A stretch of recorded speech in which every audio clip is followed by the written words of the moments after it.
नमस्कार, मैं रिया और आप देख रहे हैं डॉक्टर साहिब। आज की इस वीडियो में हम एंजियोग्राफी के बारे में जानकारी लेने वाले हैं और इस विषय में हमारे साथ जानकारी देने के लिए मौजूद है डॉक्टर विनीत कुमार। डॉक्टर साहब बिहार के जाने माने कार्डियोलॉजिस्ट है। तो डॉक्टर साहब बहुत बहुत स्वागत है आपको हमारे चैनल में। बहुत बहुत थैंक यू। डॉक्टर साहब, एंजियोग्राफी ये हार्ट की एक प्रोसीजर है जो जाँच के लिए जाना जाता है, लेकिन बात करें कि ज़रूरत कब पड़ती है और कैसे ये काम करता है। देखिए, एंजियोग्राफी हार्ट के नली में रुकावट है या नहीं ये देखने के लिए एक जांच है। इसमें हम लोग हाथ या फिर कोई दूसरी जगह पाँव से हार्ट तक जाते हैं, एक डाई डाल के इंजेक्शन देके देखते हैं कि नलियों में रुकावट है या नहीं है। यदि हम लोग आपको ये दिखाना चाहें, जैसे फिल्म में यदि हम लोग देख पाएँ तो शायद यहाँ पे बहुत अच्छे से क्लियर दिख रहा होगा आपको। ये जो नली है ये हार्ट की मुख्य नली है। इसमें इस पॉइंट पे करीब 70 से 80% का ब्लॉकेज है।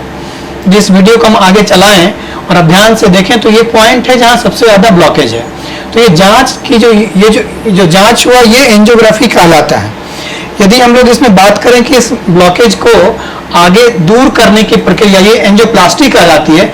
इसी ब्लॉकेज को दूर करने के बाद यदि सेम नली को हम देखें तो जो रुकावट वहाँ दिखाई दे रही थी, अब ये रुकावट यहाँ दिखाई नहीं दे रही। ये ऑलमोस्ट नॉर्मल साइज का है। ये एंजियोप्लास्टी कहलाता है। तो ये उसमें और इसमें डिफरेंस है। वहाँ ब्लॉकेज था, यहाँ ब्लॉकेज नहीं है।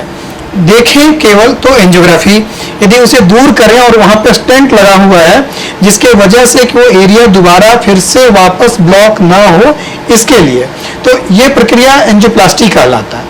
अब कहते हैं जरूरत कब पड़ती है।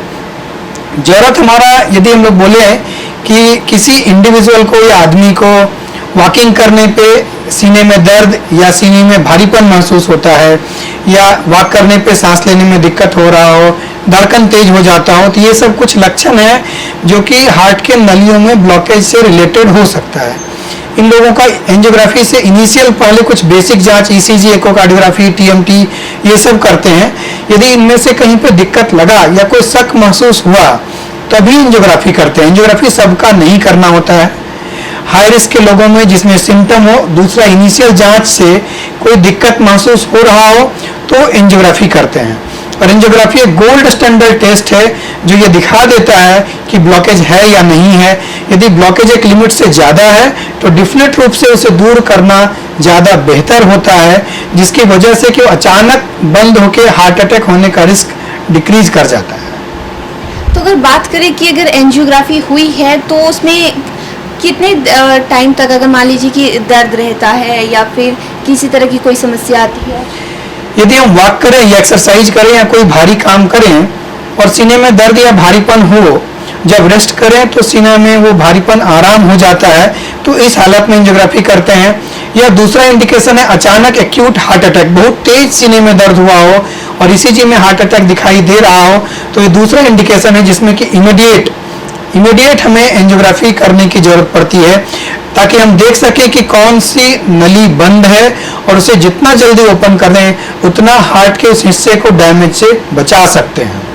तो सर, जैसे कि इस फिल्म में भी दिख रहा था कि ब्लॉकेज है, लेकिन जब आपने दूसरा फिल्म निकाला तो उसमें से ब्लॉकेज खत्म था। तो ये प्रोसीजर में किस तरीके से ये ब्लॉकेज को हटाया जाता है? देखिए, जैसे इसमें भी कोई हमें बेहोश करने की आवश्यकता नहीं करती। लोकल एनेस्थीसिया में हाथ के द्वारा जैसे हम लोग जाते हैं, हार्ट तक पहुँचे, वायर लेके जाते हैं उस ब्लॉकेज के क्रॉस, फिर बलून से उसे डायलेट करते हैं, फिर वो हिस्सा दोबारा जाम ना हो, फिर उसके लिए स्टेंट लगा के उसे ऑप्टिमाइज करते हैं ताकि दोबारा जाम या दोबारा ब्लॉक होने का रिस्क डिक्रीज हो जाए या बहुत ही मिनिमल हो जाए।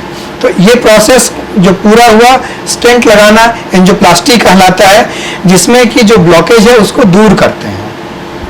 तो शुक्रिया डॉक्टर साहब, जो आपने एंजियोग्राफी के बारे में जानकारी साझा की है। इस फिल्म के माध्यम से आपने हमें बताया कि प्रोसीजर जो है वो क्या होता है और फिर क्या समस्याएं भी लोगों को जो होती हैं, या फिर इसकी जो ब्लॉकेज की जो समस्या है उसको कैसे दूर किया जाता है। उसके लिए बहुत बहुत शुक्रिया। बहुत बहुत थैंक यू।